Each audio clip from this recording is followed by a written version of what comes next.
Banjir di Banua belum reda. Aksi sosial terus bermunculan di mana-mana. Salah satunya seperti yang dilakukan mahasiswa Universitas Lambung Mangkurat yang menggalang donasi kemanusiaan untuk disalurkan kepada warga yang terdampak banjir di SBC Unlam Jumat siang. Di posko ini menerima berbagai macam hal, terutama untuk keperluan-keperluan warga seperti bahan sembako, makanan, dan juga pakaian. Apapun itu, dalam hal-hal kecil apapun itu kami terima untuk disalurkan ke masyarakat. Aksi ini berdasarkan apa yang kami lihat di lapangan. Setelah melakukan ke lapangan, melihat langsung di lapangan, kami melihat berbagai macam hal kayak gitu. Termasuk ada beberapa titik yang sebenarnya belum tersentuh oleh perhatian dari pemerintah.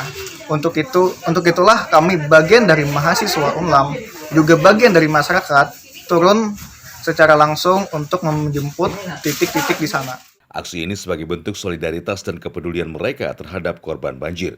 Para mahasiswa mengumpulkan segala bentuk bantuan, mulai dari pakaian, obat-obatan, perlengkapan tidur, hingga bahan makanan. Alhamdulillah dari kawan-kawan SMP 8. Harapannya dengan donasi ini?